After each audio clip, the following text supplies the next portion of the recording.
Welcome to RPPV News, bringing you stories from across the Mornington Peninsula. I'm Catie Sharp, and our top items for this edition are multiple arrests in a Seaford stabbing, welcome news for Australians with HIV, fire permits go online, koala-friendly trees are being given away, and our report into the Hillview Quarry expansion continues. Now for the full stories. This weekend, Premier Dan Andrews made his final announcements for this year regarding COVID-19 restrictions. Well, Dan Andrews has made his final announcement for the year for the easing of COVID-19 restrictions to ensure what he calls a COVID-safe summer. Here are the changes. From 11:59 p.m. tonight, we no longer have to wear masks in cafes and restaurants. We still have to wear them inside shops, such as indoor shopping centres, supermarkets, department stores and indoor markets. We also have to wear them on public transport, in taxis and ride shares. The advice is to always carry one with you in case you have to duck into a shop on your way home. Density limits are being reduced in a lot of places from 4 square metres to 2 square metres. This will double the capacity in a lot of venues and restaurants. Here are the places that will now have a 2 square metre density limit: hospitality venues, shops, hair and beauty salons, food courts, entertainment venues, galleries, museums, libraries, churches, weddings, funerals, RSL clubs, community halls, outdoor exercise classes, outdoor pools, zoos, arcades and escape rooms. The condition for this reduction is that checking in with QR codes is now mandatory in all these places.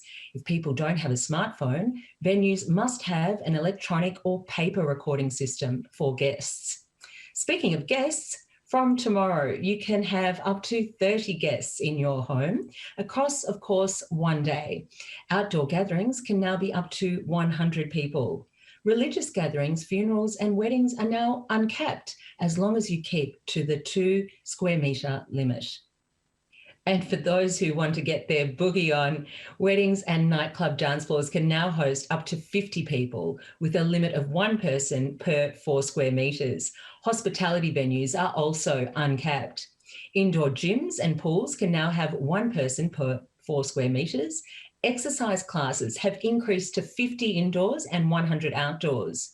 From the 11th of January, private companies can have up to 50% of their workforce back in the building. Public services offices can have 25% of employees return on the same day, with a view of increasing this to 50% on the 8th of February.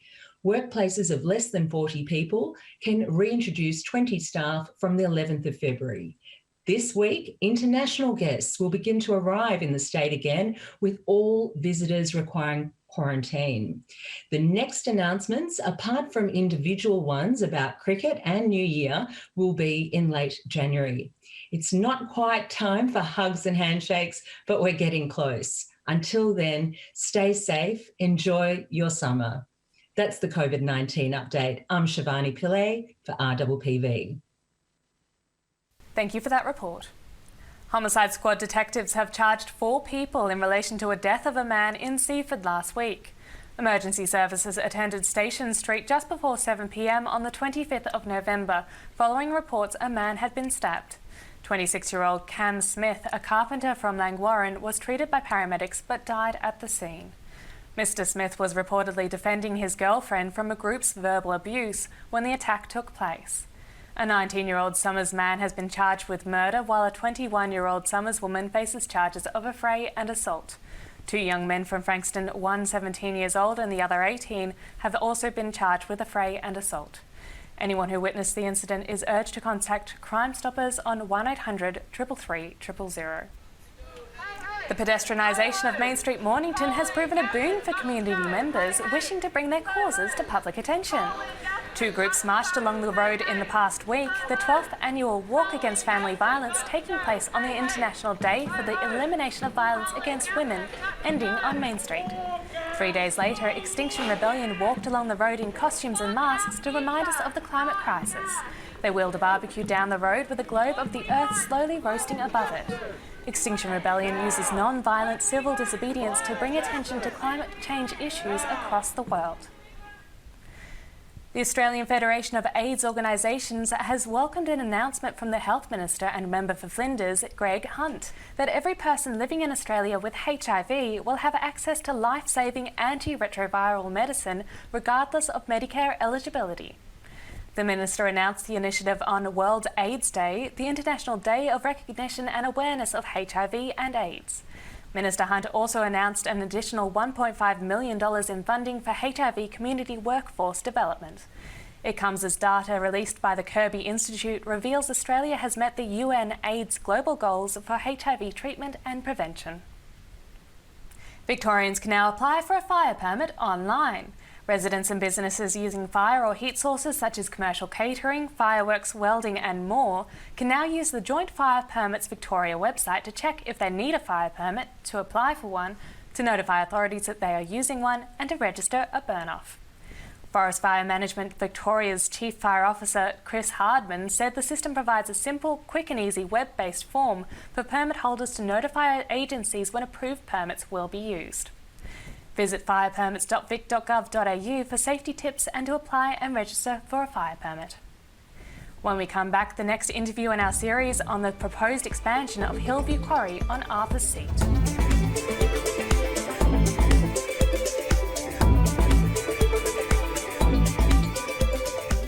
More and more people with a taste for quality are shopping at Eliza Meats. Kevin and his lean team pride themselves on the finest cuts, from juicy steaks and roasts to high-grade mince and sausages. And Eliza Meats are the gourmet specialists. Inquire about Eliza Meats Spitfire. Phone 9787 4473 for a mouth-watering meal fit for a king. It's all at Eliza Meats. See our sponsor Kevin at Eliza Meats, 112B Mount Eliza Way, a station sponsor.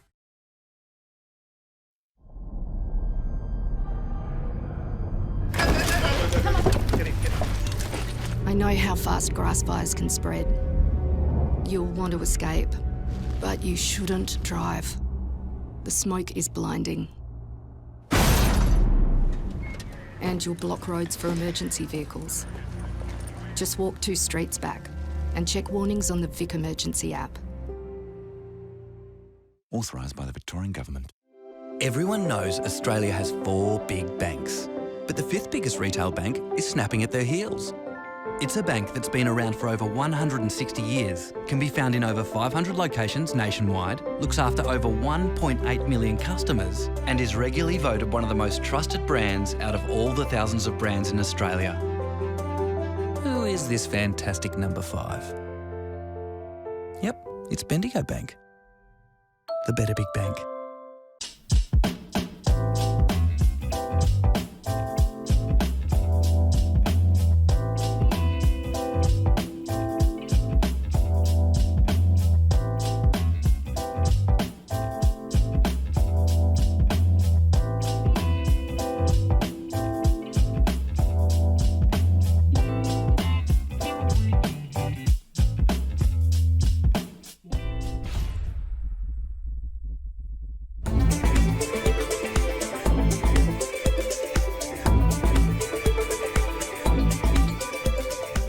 Welcome back. Pre-lockdown, Shivani Pillay interviewed then Mayor Sam Hearn about the Mornington Peninsula Shire's position on the proposed expansion of Hillview Quarry on Arthur's Seat. We'll go to that interview now. Hillview Quarries, which is part of the Ross Trust, is seeking to reopen and develop the quarry at 115 and 121 Boundary Road in Dramana. This borders the Arthur's Seat State Park. The proposal involves the removal of 93 acres of native bushland, and it's said to be approximately the size of 20 MCGs and 2.5 times the size of an MCG light tower. It involves the extraction of approximately 70 million tonnes of granite or stone over a 70-year period. Today we are joined by the Lord Mayor of the Mornington Peninsula Shire, Councillor Sam Hearn. Thank you for joining us today, Mayor. There's been strong opposition by the community to the proposal by Hillview to reopen the quarry and develop it. What's the council's view? about this? Yeah, so I mean, the council's obviously a key representative of the community in this kind of broader process and proposal, and we also play, I guess, a functional role in the environmental effects statement kind of process that's going, that's been kind of completed or undertaken at the moment with our Director of Place sitting on the technical reference group.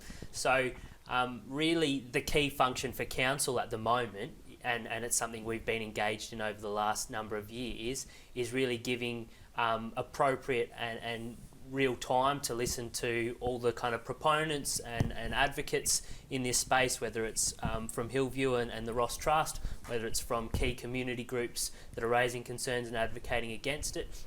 And really we're in the space of wanting to listen, understand, ensure that all the material is being prepared to the highest possible standards and as accurately as it can be. And really our other key focus at this point in the stage is really doing everything we can to make sure all the community and all community members are aware that this is going on, so that they can have their say and kind of be informed along the way to contribute, I guess, to the democratic process that will open up at the end of the environmental effects statement preparation phase. So that's broadly where we sit in it at the moment. And I guess broadly as a council, we have both stated and kind of evidenced in action our commitment to environmental priorities on the peninsula, our commitment to preserving the kind of really unique and significant natural landscapes we have. And that's obviously something that's a real, always comes through in our community as one of the highest priorities and values that local people have on the peninsula, is their love for our natural environment. And we also really care about the livelihoods of people in the local economy and making sure that kind of is in a healthy space. But those two things aren't opposed to each other. We need to, we're not the only kind of stakeholder, but we need to play a role in our service to the community, facilitating a harmonious and actually sustainable relationship between our local environment, which keeps us all alive foundationally and provides our way of life, and the kind of the jobs and local economy, including businesses and business opportunities that exist. Yeah, and so then at the end of that kind of environmental effects statement process, we'll have the opportunity, as others do, and through a formal council meeting, we'll basically vote and form a formal council position on the proposal when Hillview kind of completes that EES. You've referred to the impact on the environment. What are the specific environmental concerns from the perspective of the council? I mean, obviously, in a very simple and not rocket science kind of term, as you've referenced, if you're digging a massive hole in the environment, that's an environmental impact. And obviously we're aware that, again, as you referenced in your opening kind of statement, that quarry is positioned right in between two major arms of the Arthur's Seat State Park, and there's all sorts of flora and fauna within that area that has been protected as a state park for those reasons. So that's obviously a really big thing that both the council, but ultimately the state government and the planning minister need to be taking into key consideration within this. Now, it's been reported that the Shire is the biggest, or one of the biggest customers of Hillview in terms of the purchase of granite and stone.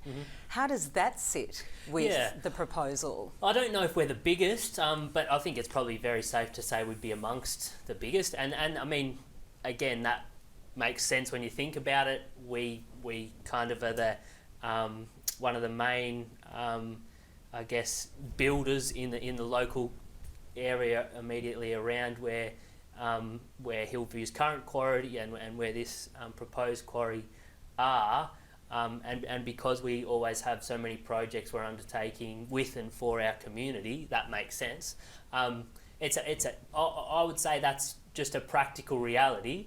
I don't think, from everything I've seen and definitely from a personal level, that doesn't and shouldn't come into any kind of decision making on council forming its overarching position on this.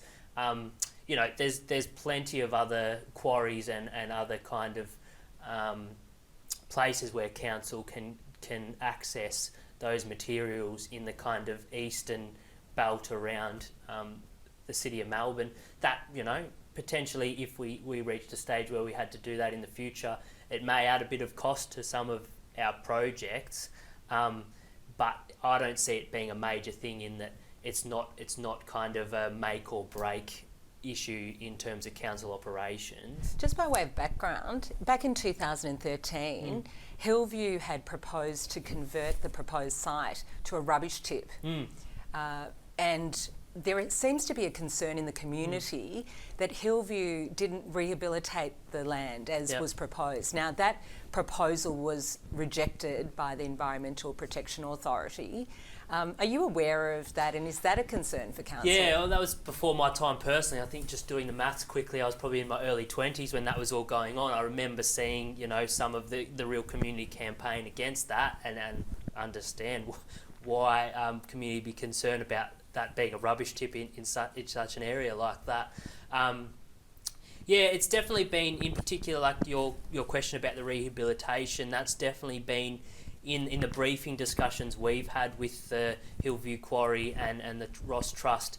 That has been a question that councillors have asked, like, you know, how is that rehabilitation going? Can you give us some further evidence of the works you've undertaken to do that? So we do hold that concern that there's more that needs to be done in that space. Taking now to the process, we've referred to the environmental effects statement. In March 2020, my understanding is that Hillview effectively bypassed council, and council had initially requested that a planning permit application process be undertaken, but Hillview went straight to the planning minister. What power does the council have? Yeah, so that, I mean, as you've said, there's, in that kind of moment, there's a significant shift in the role council plays and in the power that the council has in this process. And we've got a similar kind of process happening on the other side of the peninsula with a current and a kind of, I guess, further ahead process around the gas project that AGL has kind of running there. So yeah, I mean, in a practical sense, the best way to kind of explain council's role in that process and what's happened is, until we know that that it's going to be escalated beyond council and that the state planning minister's going to basically kind of take it out of our hands and directly administer the process and make the decision. You know, what we need to do and what it's appropriate for us to do is assume that we're the decision-making body and do everything we can to make sure that, that we do make the decision, that the community's involved in that it happens in the way it should happen. But because of the size of the nature of it, it's within the systems that exist for what's happened to happen and to kind of be escalated beyond us and go to the state. That shifts our position from being the decision maker to being, I guess, a stakeholder within it, a party to the technical reference group to ensure that reports and detail is being put together as it should, and then obviously being a key submitter with our views at the end of the process. But it definitely does change our capacity to represent our community in terms of the decision making. So I guess in a sense, we have lost as a council, the ability to directly represent what we believe is the best outcome for the community. But that doesn't change our commitment to use our voice and our influence in every way possible to secure still the decision we believe. Does the council's position carry the same weight as a member of public when they respond to the EES? Yeah, I guess that's a really interesting question. And I guess you could answer that, in the legal and legislative and kind of, ideal sense, or in the kind of practical reality sense. I mean, I think obviously, and I would hope, that the council's point of view really does hold weight, because we should be, as the democratically elected kind of representatives of the people of the Peninsula, if we are doing our job as we should, then you know, A plus B equals C in terms of council's voice should kind of carry significant weight within the process. But having said that, it's not just the kind of amount of voice, it's also the kind of principles behind what people are saying. So I believe if one member of the public says something that is really significant, that, you know, raises a point that no one else has been saying, you know, in the process we have, there should be a mechanism for that to really bear weight as well. You've indicated that ultimately the Planning Minister, Richard Wynne, will have the final say. Yeah. Is there any right of appeal? Yeah, I mean, obviously, within Australia, the system is, you know, you've got the High Court as the ultimate appeal, so you can go through different things. I'm not a planning expert or a planning lawyer in any sense, so I don't want to try and get out of my depths and answer that in too much detail. There are options, but obviously you have to have real reasonable grounds for an appeal, not just for council, but if other community members or people want to appeal it. But the planning ministers, in the planning system we have, the planning minister's decision carries a hell of a lot of weight, to kind of state it in kind of you know, everyday terms. So, you know, it's really his kind of role is by far and away the most significant when push comes to shove in kind of the decision making process in this kind of process. So. Have you had any discussions with the CEO of Hillview, Paul Neatis? Yeah, so Paul himself, and then also various different board members from the Ross Trust, which is the owner of Hillview, have presented to council on multiple occasions over the last number of years in this kind of process. So yeah, we've given significant time to, you know, hear their thoughts, their points of views, understand what it is they're proposing.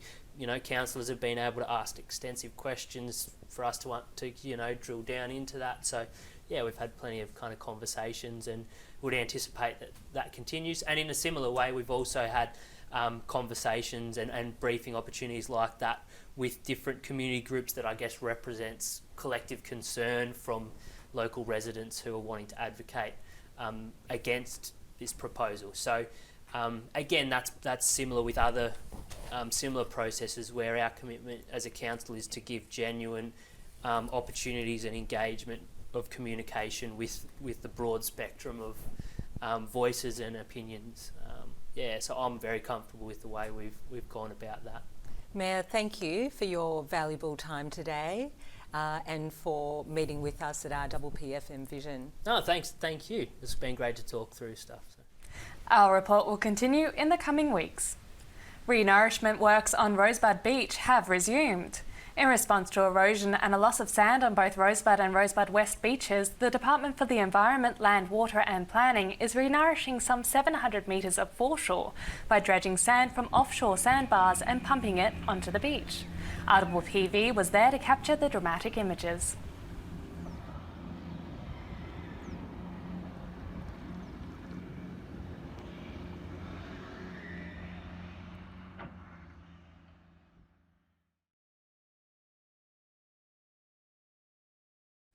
And locals are being offered free trees to help protect our koalas. Mornington Peninsula Koala Conservation has partnered with the Conservation Collective Native Plant Nursery to give away free koala-friendly trees. More than 70% of Peninsula koala habitat is on private property, and having those trees means koalas can travel safely through the region. For your free tree, simply contact Mornington Peninsula Koala Conservation and help keep our koalas happy and safe.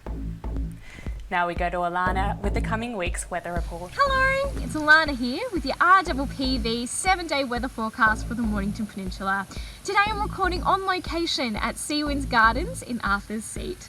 Saturday the 5th of December, it's looking like we'll have a low of 12 degrees and climb to a warm top of 25, where you can expect up to 8 millimetres of rain and damaging winds and thunderstorms from the afternoon and into the evening. Heading into Sunday, our low of 12 degrees will climb to a top of 20, when you can expect similar rainy conditions and up to 8 millimetres of rain. Heading into Monday to start your next week, our low of 11 degrees will climb to a top of 19, when you can expect between 2 to 8 millimetres of rain and a thunderstorm in the afternoon as well. On Tuesday, it looks like that rain is here to stay. We'll have 80% chance of rain throughout most of the day and a top of 19 degrees. On Wednesday though, it's looking like that rain will be easing. We only have a slight chance of rain in the morning and a top of 21 degrees. And on Thursday, it's looking like we'll only have partly cloudy conditions and light winds before we reach a top of 21 degrees. So fingers crossed for no rain on Thursday. So I'll be heading outdoors this weekend and perhaps enjoying a beautiful picnic in a perfect spot around the peninsula. And I hope you all have a lovely weekend and a gorgeous next week. See you then.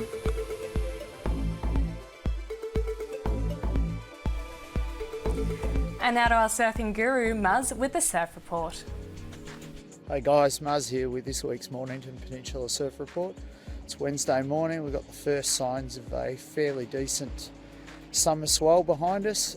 Winds west-northwest this morning, which is offshore, but it will change during the day, probably midday.